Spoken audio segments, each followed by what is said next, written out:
Hi, I'm Felicia Anderson, Director of Archives and History. The Baldwin County Commission feels it is important to honor and recognize the incredible heritage that we are a part of. Heritage is important in understanding Baldwin County's story, our history, our identity, and in understanding our people.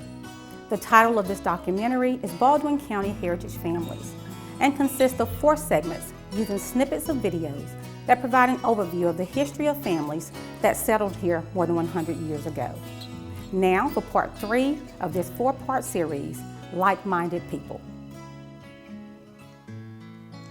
Part 3 of the documentary series, Baldwin County, Alabama, Legacies, focuses on the communities that grew up because people that were searching for homes in the New World, where their beliefs and culture would be part of their lives. And long before there was a community even named Fairhope, there were small communities in that area along the Eastern Shore. Houstonville, Alabama City were 2 of those little towns. Thelma Young Todd is a descendant of some of the first African Americans to build homes in what was called Tatumville before 1860. My name is Thelma Young Todd, Todd being a married name. I am a descendant of Nancy Lewis and John Henry Lewis. Nancy Lewis came to this area around 1865. From what I've been told or I've seen, her parents was from Virginia, and I think her dad was from D.C. But they settled in Meridian, Mississippi. And when they came to Fairhope, which was really, I found in the 1880 census, and before then, it was considered Tatumville, which is very interesting.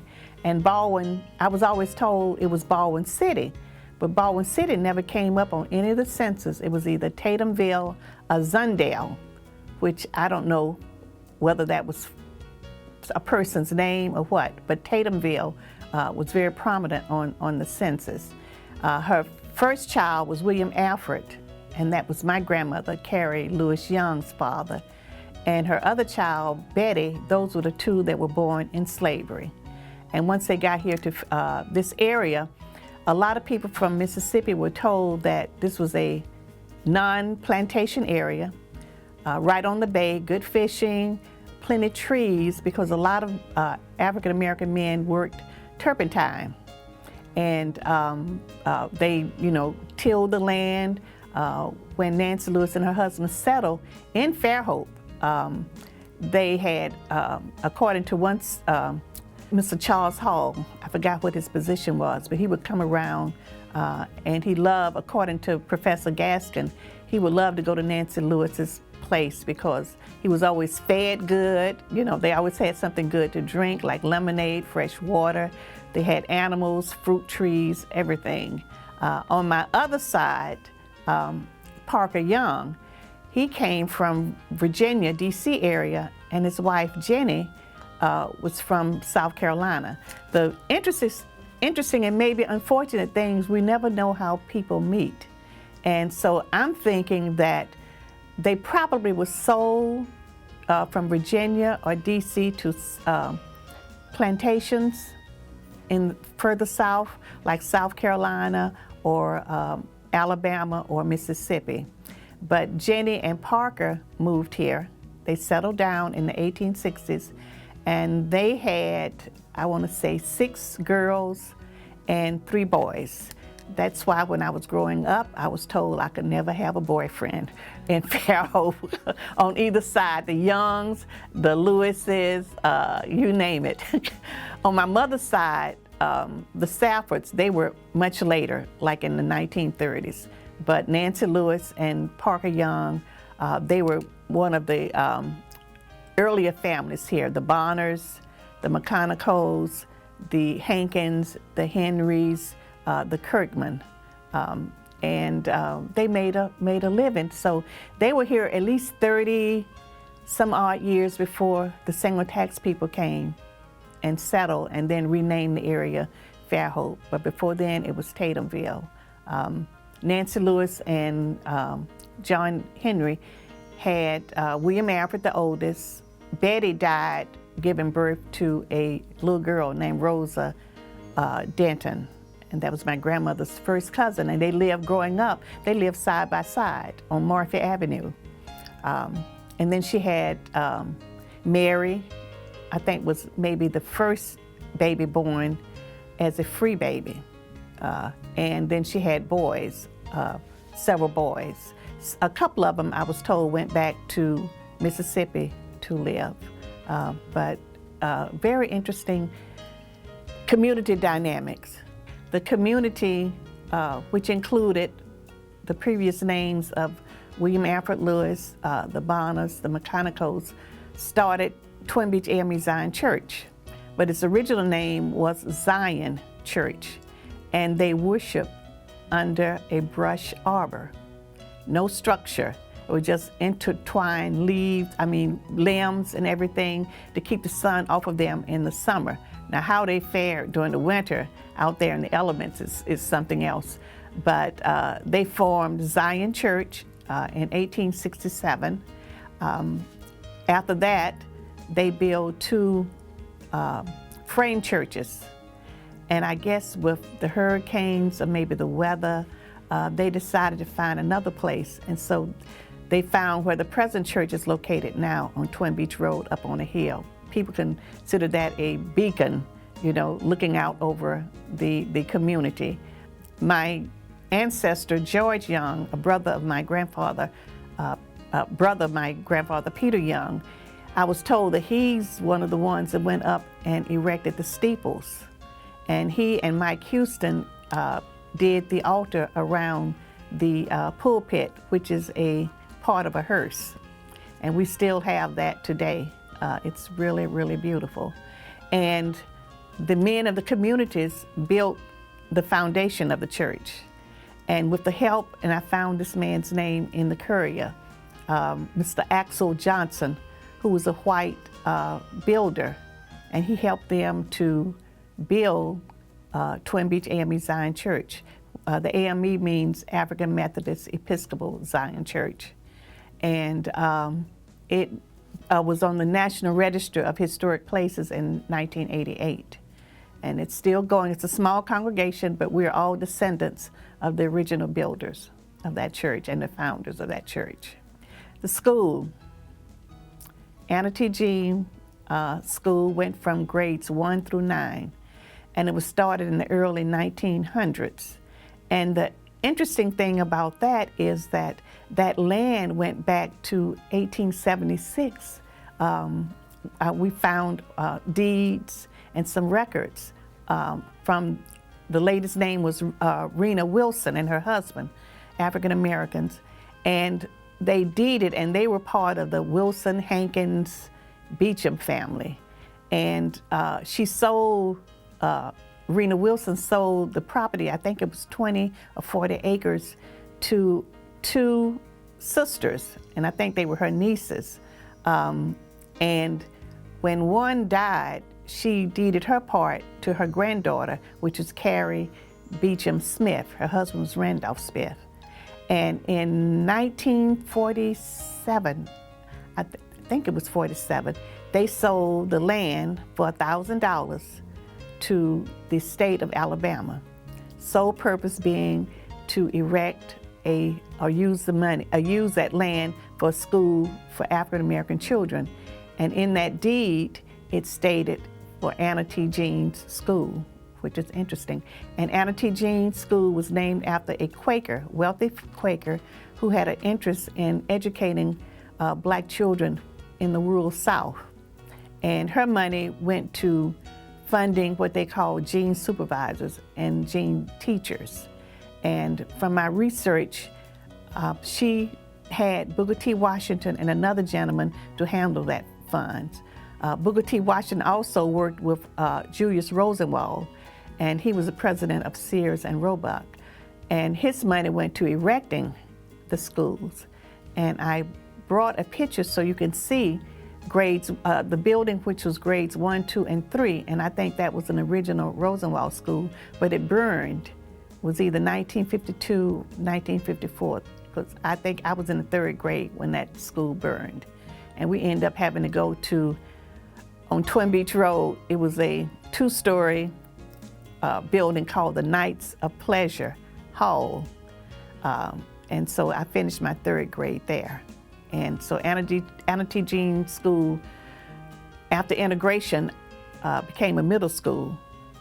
And then they made it an alternative school. So we were trying to, it's a group of us that's trying to get the history together so we can do a historical plaque. So the community and people won't forget that this is historic. And we're the only school that was named after Anna T. Jean here in the United States. I grew up in my grandmother's land, and Donnie Barrett told me that when Nancy Lewis was, I don't want to say forcibly, but they told her after Bowens died, she was paying property tax on that property. And Donnie said it was where Coastal College is now. That's where her property was, and she was paying the taxes. But when the gentleman died that actually owned that, and he had an agreement with her husband, his relatives decided that no, we don't have a deed. You don't have a deed, so you'll have to go.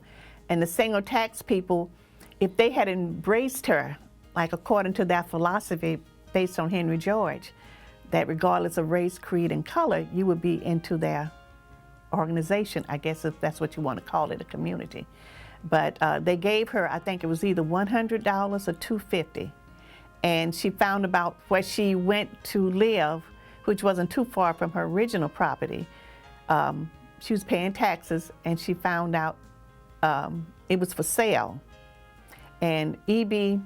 Gaskin was on his way to buy it for the single tax people, but he met her and remembered what had happened with them booting her off the property. So he didn't buy it. And so William Alfred, her son, paid back taxes, can you believe this, $4.74 for 40 acres. And he deeded 20 acres to Parker Young, my great-grandfather, and 20 acres to Nancy Lewis. And her granddaughter, Rosetta Lewis, who who Professor Gaskin interviewed, said, at the end, she said, I have a deed, so nobody can take my property away from me. And so I grew up, and Donnie said where the hospital is, that was known as Nancy Lewis Subdivision, where Thomas Hospital is.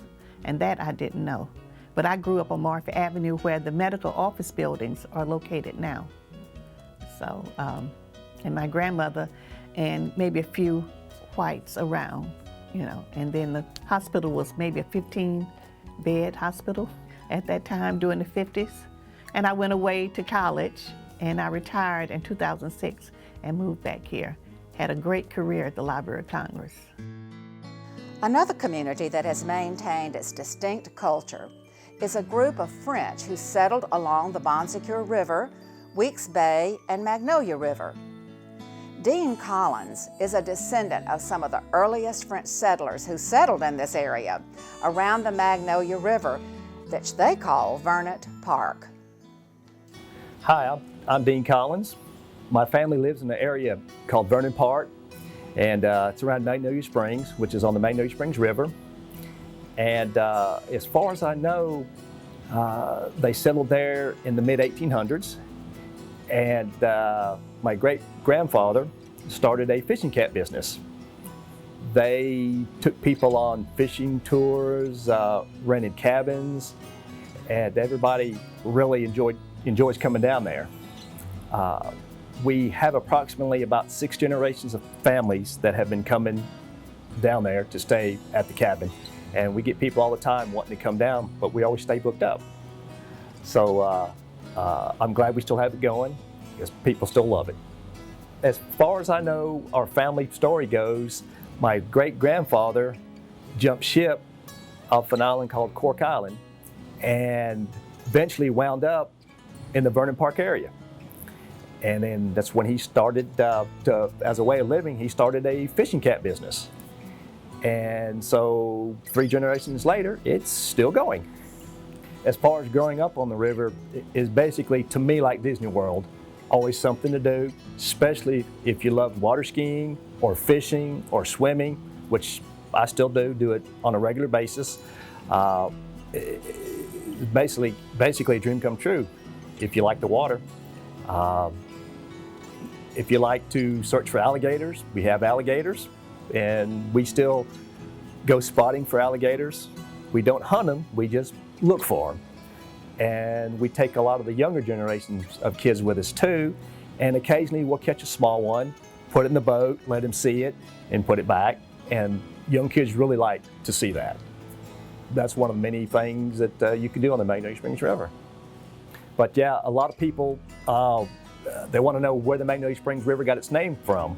Well, there's a lot of magnolia trees there, of course, and there's an area called the Coal Hole, and it's pretty deep, and I believe the water is in the mid-70s, which doesn't seem too cold because it's not freezing, but it is cold when you swim in it. But it is clear and it's clean, and a lot of people still go there today. They'll go there, sit in their boats, talk, have a good time and swim. My dad is Huey Collins. He was a postal person on the Magnolia Springs River route. He started working and doing that job around 1992 and did it for approximately 14 years. And he really loved it, really enjoyed it. He would do it if it was hot, if it was cold, never really complained. He really enjoyed doing it. And I remember toward the end when he was leaving, they threw him a going away party at the Magnolia Springs Town Hall. And he actually had a lot of people attend it because they were just sad to see him leave. So I guess the people he delivered mail to really loved what he did for them. So that really was interesting when I, found out that they really enjoyed him doing it. They tried to get me to do it, but I already had a job, so I didn't jump into it. But my dad really loved doing it, and it kept him going, gave him something to do. There's a special event that I do remember that I got to participate with my dad several years ago when he was running the mail route. Good Morning America did a special on him, and it was done by Charles Kuralt, and there were several boats involved, and I got to drive one of the camera boats as they was filming him going down the river. And they would ask him a lot of questions about dogs on the pier, and a lot of times he would bring dog bones to feed the dogs so that he would make peace with them and they wouldn't bark at him. And the special that they did was very good, and I really enjoyed partaking in that.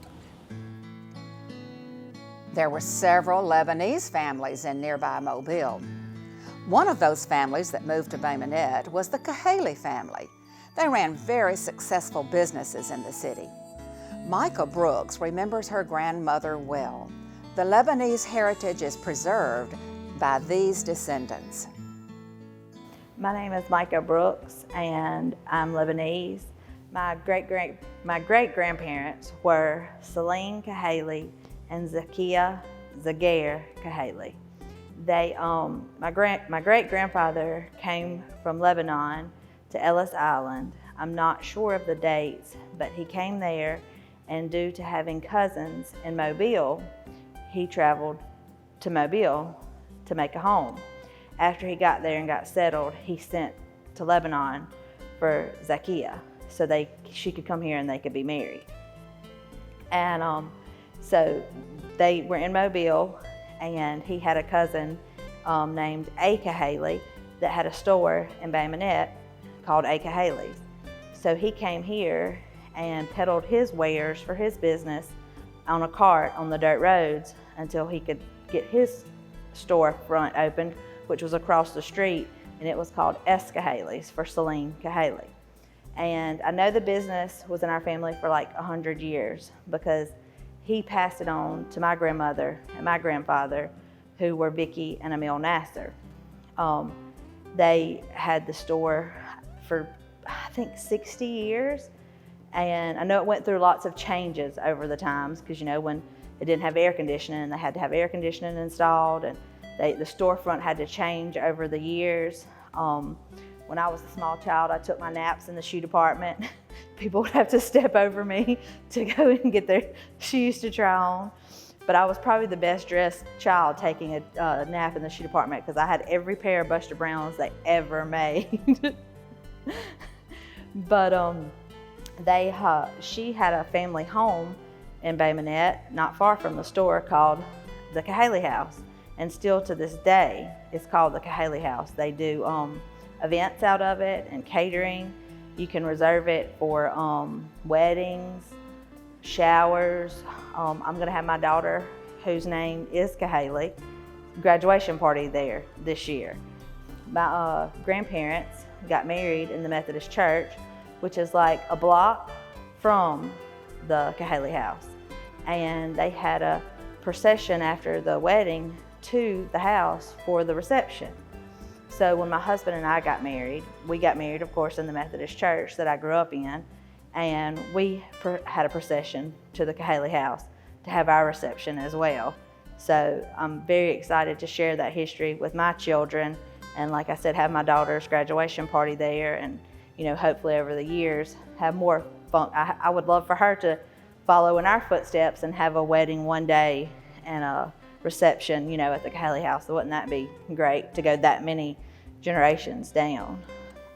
My grandmother at the Cahaley House, when she was growing up, she said that her mother, Zakia, would go in the kitchen every day after lunch, and she had a little cot that she would lay down on and take a nap. And when she'd get up, she'd read her Bible that was in Arabic, because she could only read in Arabic. So I know that my grandmother would get her the upper rooms and the Reader's Digest. She'd have to order them and get them sent in Arabic, because she could only read Arabic. When she first came here, she only spoke Arabic. And from my understanding, when my mother was a child, that would be her grandmother, she spoke very broken English at that point after all those years, because Arabic was what they knew. And we learned, my grandmother and my grandfather, they talked a little bit. Like, for instance, we called her Sita. Sita is Lebanese for grandmother. And that was, that's what we called, like my mother called her grandmother Sita, that's what we call them. And she taught us a few things, but she spoke a lot more English. And we picked up mainly on when she didn't want us to know what she was saying, or my grandfather didn't want them to know. I can remember my grandfather, and I'm not sure, it either means stop or leave them alone. I can remember my grandfather saying, Kalia, Vicky, and it was either to stop or to leave me alone. Whatever she was doing, he would tell her to leave me alone. And I know he'd say that, and we picked up some of the words, but every holiday, every Christmas, every Thanksgiving, every Easter, we have Lebanese cuisine. We have kibbeh and grape leaves. It was a very big part of our lives. And I think maybe when I was a young child, and my mother, of course, when she was growing up, they had it more than just holidays. They ate it a bunch, because I know my mother's told me that when she was growing up, they couldn't get the ingredients around here. Like, we go to a specialty place in Mobile to get the ingredients now, but they would have to have it shipped in from like New York. And she said she remembers the best day with, when the packages would come with different things, like even pistachios, I guess they couldn't get when they were real young. But the snuba, which is the wheat, and the the pine nuts, they have to have it all shipped in. But we have stores now that we can get all the ingredients, and we still, I've learned to cook it for my family. That's what we eat. My kid, that's our holiday tradition, is to have Lebanese food. All I know is that my great-grandfather came to Ellis Island in New York, and I would love to go to New York and see, because I don't think his name is out there on the list, but a cousin told me that my grandmother's name, Zakia's name, is actually on the list at Ellis Island. So, and I've tried to research to find it, and I think you must have to just go there to see. So that's most definitely something I would like to do. But I know that he sent for her after he got here. He came here in search of a better life from Lebanon, to start a better life. And then he sent for her so they could be married once he got here, and so they could get established and open their business and stuff, because they were merchants. The whole family of, all the cousins on all sides. They had stores in Mobile. That's where they went to first. And because there's lots of cousins in Mobile, so they went from Ellis Island to Mobile. And then from our understanding, because of a cousin having a store in Bay Minette, is how they eventually came to Bay Minette. But I do know that they were all devout Christians. And when they were in Mobile, they went to a Methodist church in Mobile because there's a registry at a church, a Methodist church down there, that my grandmother, as a very, very young child, was a member of that church. And then I guess when they moved to Bay Minette, of course, they transferred their registry. I don't know how you would do it back in those days, but, transferred their letter to First United Methodist Church. And my grandmother and my grandfather, they served at that church. When they put the stained glass windows in, him and my uncle went, I think, to New York, it seems like, and they had to travel to pick up the stained glass windows and bring them back. And he served on every committee at the church. He served on he was a board member at the library, the local library in Bay Minette. He did the Sunday school baskets at the church. She did a bulletin board in the fellowship hall. Everyone to this day, some of the members of the church tell me how much they miss that. Every week, she would go through every paper with a fine-tooth comb, and any member of our church that made the newspaper, she would cut the article out, and every week she would go and do a bulletin board at the church with every member of the church that had made the paper. So I can remember sitting a lot of hours at the church while she was doing her bulletin board in the fellowship hall. Yeah, there's a lot in Mobile. Judge Michael Zogby, they're our family, because his dad, the original Judge Michael Zogby, I remember that's one of the places I remember going on Sundays. My grandparents, after church, they would go visit the family. My grandfather's brother and his sisters, they lived in Mobile. So we would go over to Mobile every Sunday after church and visit the family. And I got to go with them. And I remember also cousins like Judge Zogby. I remember going to his house for special events. And it was always the best time for me, because we did get to have lots of Lebanese cuisine when we go visiting, because they would, have different little parties and stuff on Sundays. And there was lots and lots of baklava, homemade baklava. There's nothing like it. And so they'd always have that on Sundays, and some little meat pies or different things. So that was always good about going around and visiting on Sundays and, meeting the people and different ones. I'm very lucky, because I think I was the oldest. I'm the only one that got to know the majority of the family in Mobile, because I was so close with my grandparents. I actually have their home that they built in the 50s, me and my husband and my children. We took care of my grandmother until she passed. And then, of course, we, kept her home and live there now. So I'm lucky. I was really close with them, but they taught me a lot. I have a lot of unique things that I learned from being so close with my grandparents. I'm not real sure what my grandmother did I know she had a basic education, but I can't remember what her basic education was. But the reason I know that she had one is because my grandmother, who was born in August 25th, 1921, she actually went to Bowling Green, Kentucky to college. They sent her there to college and if I remember correctly, she told me it was like an all-women's college in Bowling Green, Kentucky. She had a business degree. So she went there. So, you try to think, that would be in the late 30s, early 40s, because I always thought that was neat, that she had been to college, and, she was very well-versed, and she was very proper, and she was, she'd gone through, she told me about etiquette classes. And so I don't know why she never talked about the early. I know my grandfather went to UMS Wright in Mobile, and because he played basketball and football. And we still get newsletters and stuff. I still get newsletters and stuff in the mail from them. And then he was like a nurse in the Army. I know that. So I don't remember if he went to college. I don't remember them ever talking about it, because that was interesting that she went to college, and that he did, because back then I don't think many women went to college in those days. I always thought that was good, but she would talk about typing, and penmanship and the things that they were taught, how to do. It had to be done a certain way. She was all about things being done a certain way back then. It was just, it's how it had to be. So I think they were very strict and structured in college back then. And I guess she came back here to do the family business, to, take over the family business from her father. Some groups of people came to this area because of their ideals. They were seeking a place to live by their beliefs. Some groups were seeking a place to practice their religious beliefs. A group of Amish settlers founded a community near Bay Minette. The Beachy community lived there for several years until the 1916 hurricane convinced them to move back to Ohio. And today, the descendants of those people live in Ohio, but they come back often to Baldwin County to visit old friends. There was also a community of Mennonites near Sonora, just east of Summerdale.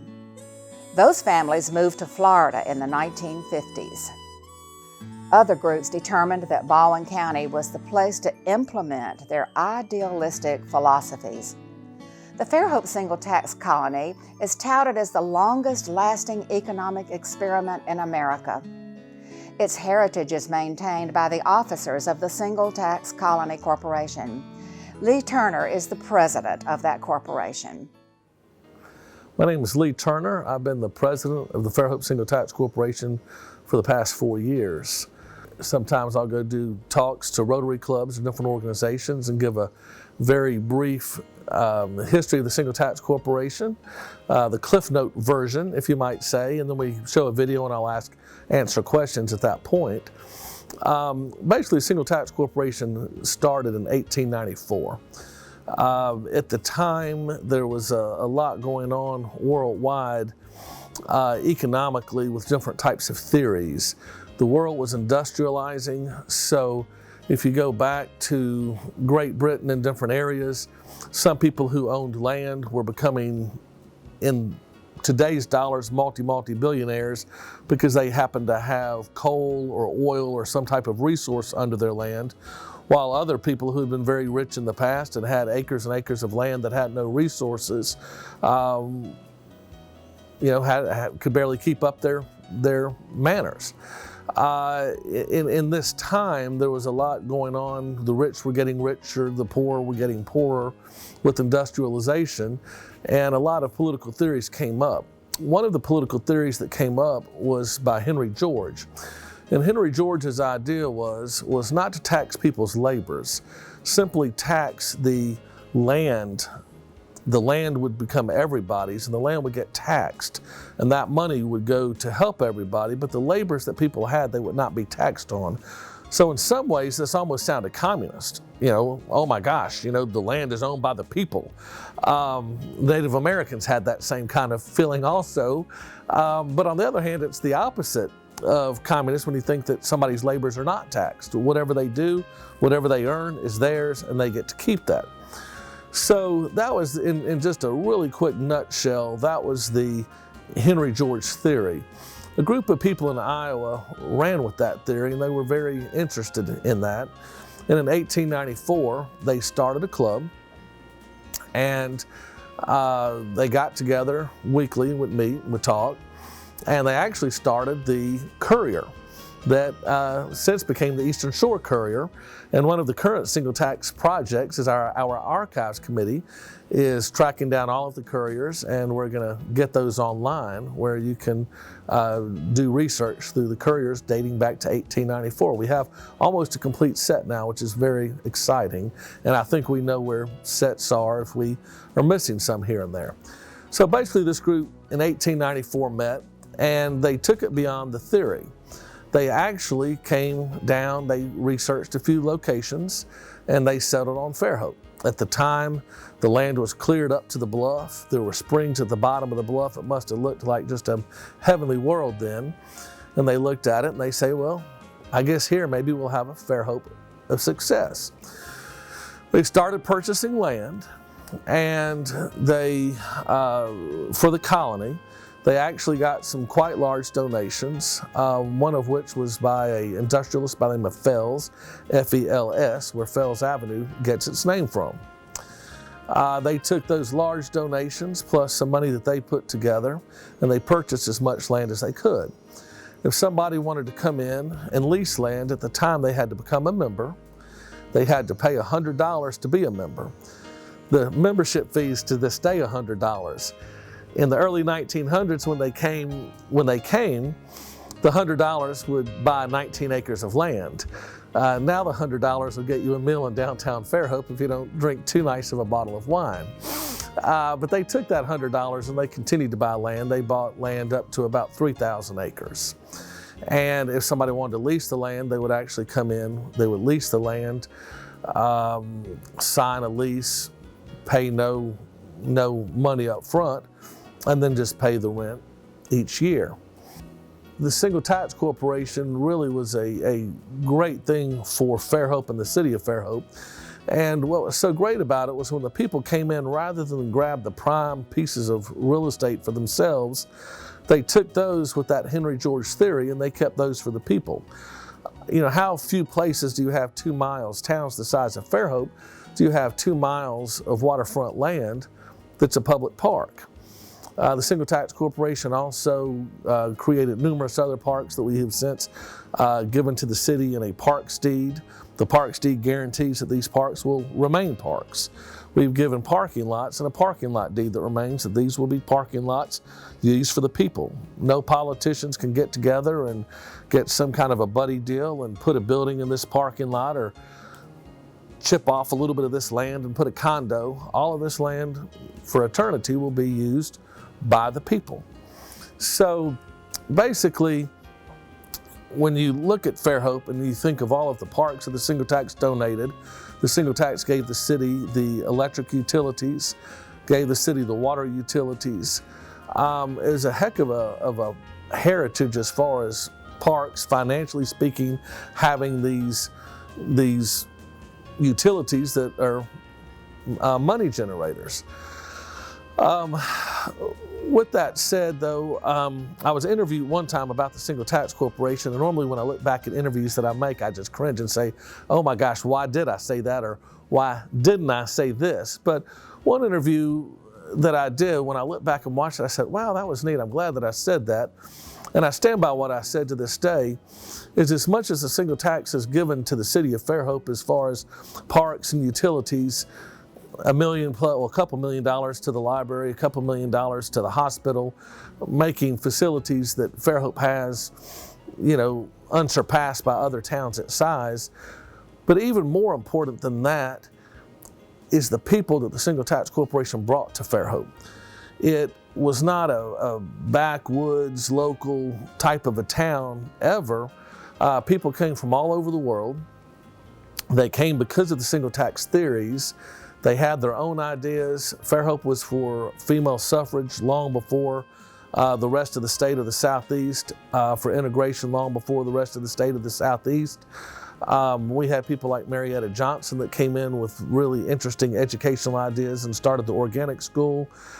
People came from all over the world to study that school and to study that form of education. If you look at Fairhope per capita, what town can you find that has more authors, performers? It's a pretty neat heritage that we had, and I think a lot of that is due to the people that came to Fairhope due to the Single Tax Corporation. They were coming here because of philosophies, they were coming here because of ideals and theories, and they weren't coming just to make a quick buck. So to me, that was the biggest heritage that the Single Tax Corporation has given to the city of Fairhope. Because the ideas of the Single Tax Colony sounded attractive to a community of Quakers in Iowa, they moved to the area as a group. All right, my name is Homer Singleton. I currently live near here in Alberta. I grew up in this area, but in my travels and other work, I became acquainted with Quakers, and in the year 2000, I began attending the Quaker Fellowship in Fairhope and became a member there.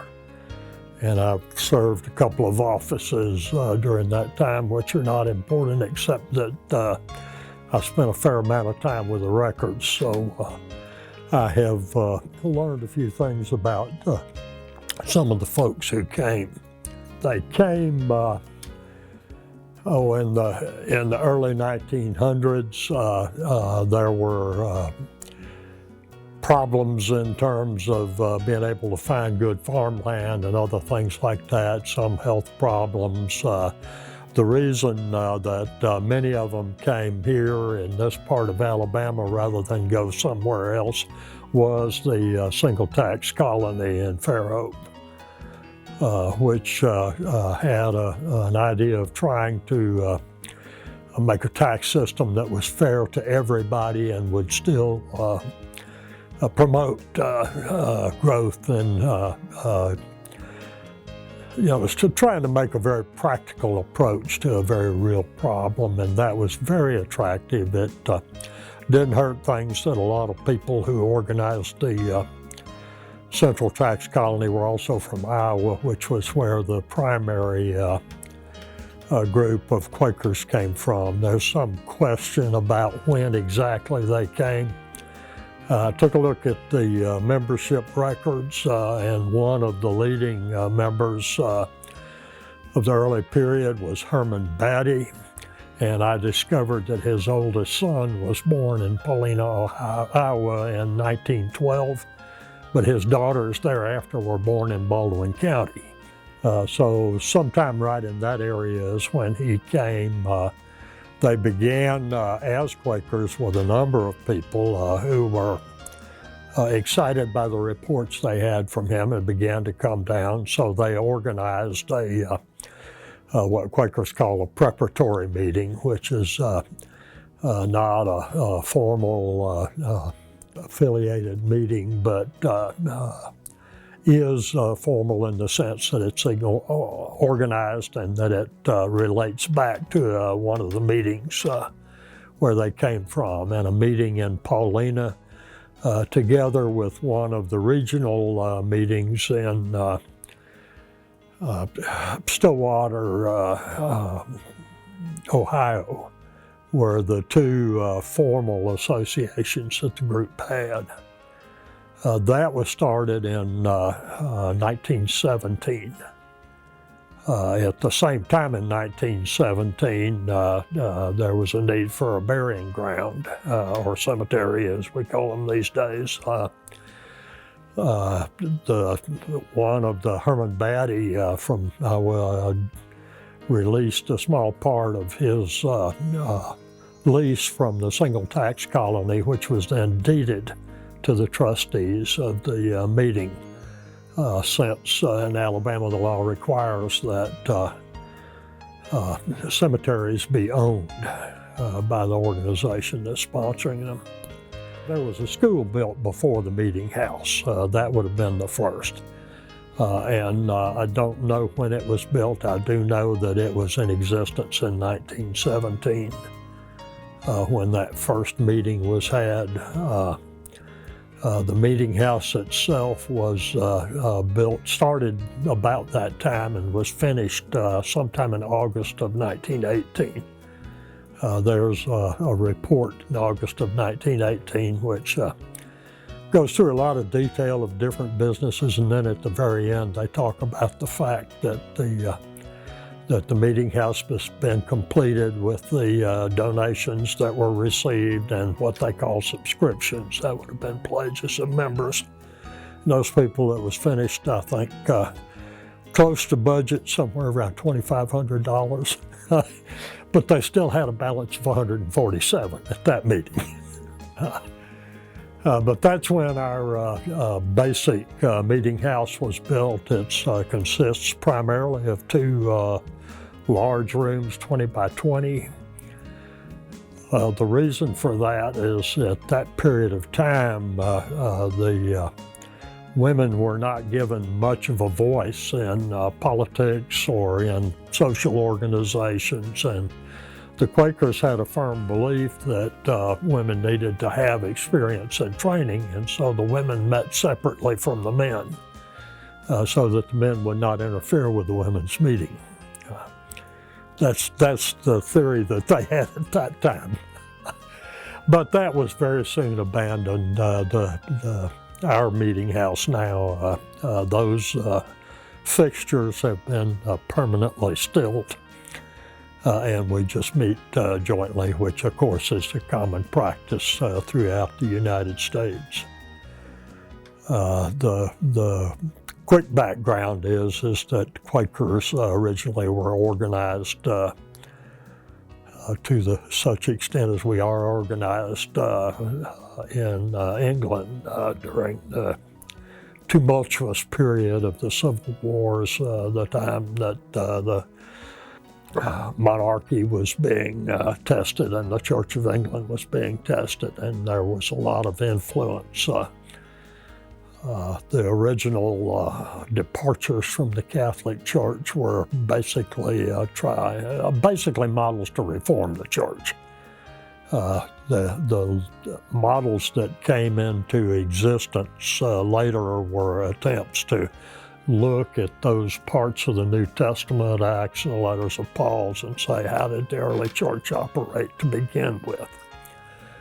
So those are the things, and we're referred to in our meeting as conservative Quakers, which doesn't ring a bell with anything people talk about with conservatives today. It has to do with the fact that we try, as far as possible, to observe the practices that the early Quaker movement had. So we have, for example, a firm belief that every person is responsible for their own communion with God and for sharing that with others. So we have a meeting that's sometimes referred to as silent, which a lot of people would rather refer to as expectant waiting. Because we expect to be moved by the Spirit and to try to address the meeting as a whole.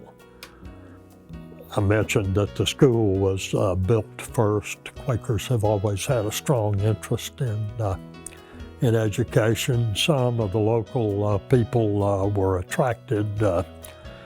Herman Beatty was really an expert and skilled, knowledgeable carpenter, and taught some shop, I think maybe at the Marietta Johnson School, but a couple of fellows there were much attracted to that, and some of the Quakers helped them to go to Guilford College in the Carolinas. One of them, Ken Wallace, married Phyllis Wallace, a Quaker lady, and when the immigration to Costa Rica happened, they followed down there, and he was a manager of their cheese processing plant for a number of years. They were, Herman's other thing besides his carpentry skills was dairy farming. And so they were into that practice here, and then again in Costa Rica. Other members of the family, to the best of my knowledge, Herman did not immigrate. Most of his children were daughters, and so they were not confronted with the problem of what to do. Many of the Quakers felt strongly that their objection to war was so strong that they were not even willing to register for the draft. And even though there were provisions for conscientious objection at the time, which would put you into an alternative service, they felt that would be supporting the war, so they refused, and a couple of them spent a year and a day in jail. And a big part of the immigration was because of that problem. It happens that as the time Costa Rica had abolished its standing army, it had no armed forces.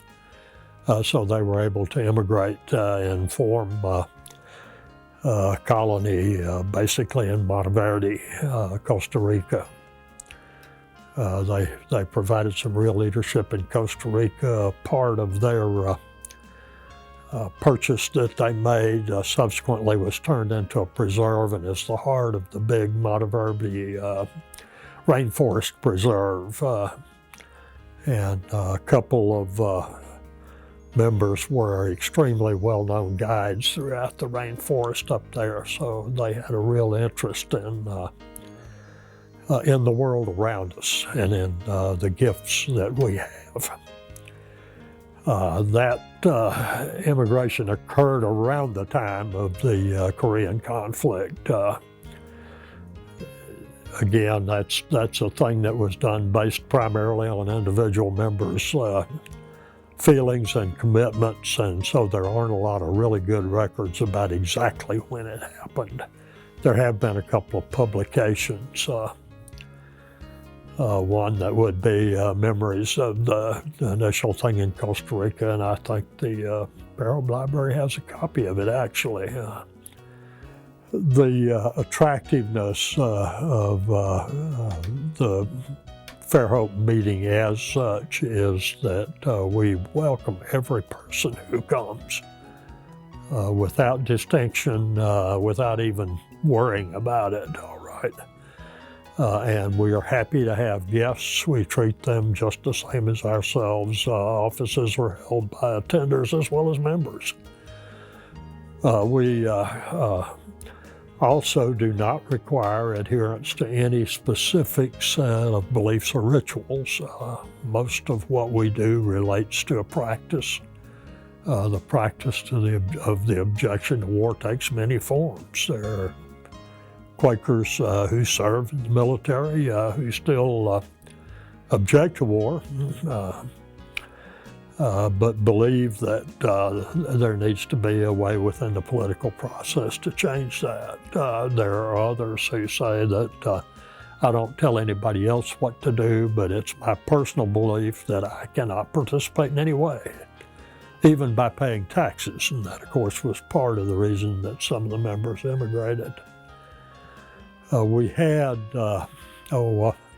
when I came in 1920, there were 3 sisters who were all daughters of Herman Batty, another family that was very strong there in the meeting was the Rockwells. Phyllis Wallace, for example, was a Rockwell before she married.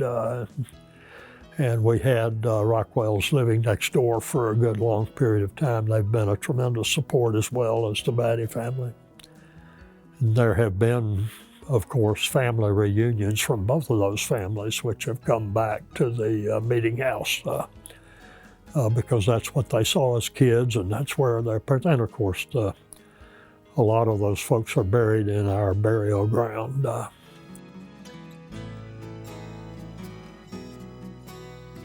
Baldwin County really is a great place to live. Baldwin County is a place where people work to keep it the land of milk and honey. In Baldwin County, it's the home to newcomers and natives alike. Baldwin County is where we treasure our past and plan for our futures. We as a community share the responsibility to identify and preserve our history for future generations so that they will know what came before them. It is our hope that through this documentary, you reach out to others in your families to discover your heritage as well. Thank you for watching.